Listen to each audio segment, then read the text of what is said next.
What's up, everybody? Jesse Burdick here for PowerWod.com and Morning After Mobility. We're up to episode 30. Congratulations, you've made it with me. It's been a process kind of getting all these backlogs taken care of, but I'm glad we were able to do it, answer a lot of questions for everybody. So that's what we're here for, trying to pump out as much good quality content that'll help all the viewers. I really appreciate you guys kind of staying with me and hanging on, and hopefully it's been a good help for everybody. We'll continue to do so. So, episode 30, this is kind of the raised hamstring and groin stretch. On Instagram, I was doing it on a box. The camera is set up and we're near a rack. So we're gonna do it in a rack. It really doesn't matter what you have, but as long as it's elevated, and obviously that it'll hold your weight and you won't fall over and get hurt. So it can be anything. So I'm just using kind of the spotting pins on the one of the Rogue racks here. I put mine up at about just below hip height for me. Obviously, the more mobile you are, the more work you want to get in, the higher that bar is going to be.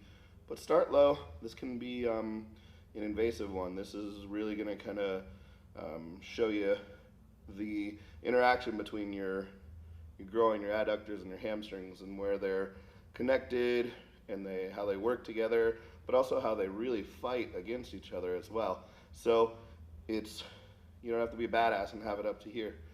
Start low and just kind of work your way up as we go. So other thing is we want to make sure that we're putting, just our foot really on the bar or on the box. I'm gonna go ahead and take my shoes off. We don't want our whole leg on there. It's not necessarily needed.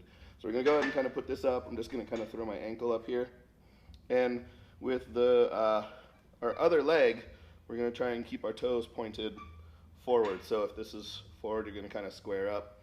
So you're gonna kind of turn here, get a little bit of a hamstring stretch, lean over, and then from here, we're gonna leave this here. Let our foot kind of turn.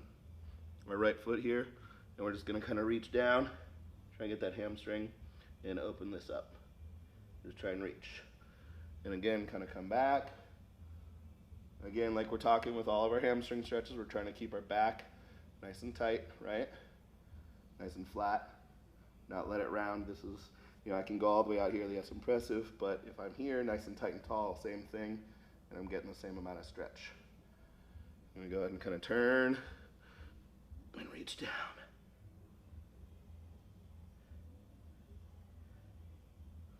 I'm gonna go ahead and kind of just go back and forth between these two, holding each for however long you want.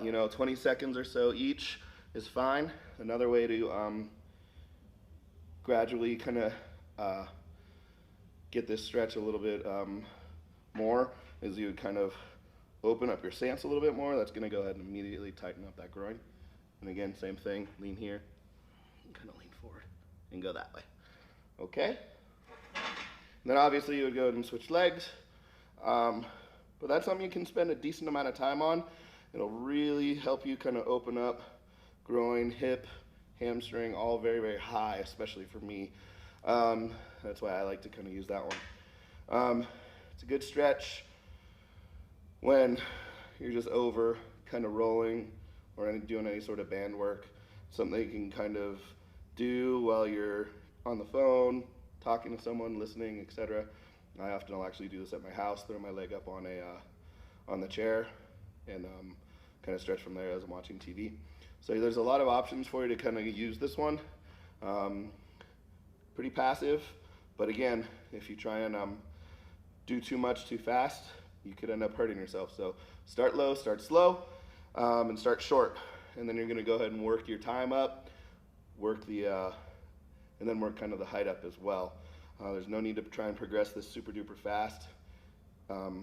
Doing it just by itself, just like I did, which was probably about 2 minutes, I can feel a difference in my right leg to my left leg right now. So something really small can make a big difference, so don't try and push it too much too fast. So again, anything that we can get to raise our leg, trying to keep our back, our torso nice and flat, We're gonna kind of lean over to the side, open up the groin, open up the hamstring, lean forward, open up the hamstring and groin, and really try and get those two to cooperate. So that's episode 30, guys. We're gonna keep them rolling and keep them going. Thanks for tuning in. We'll see you next time.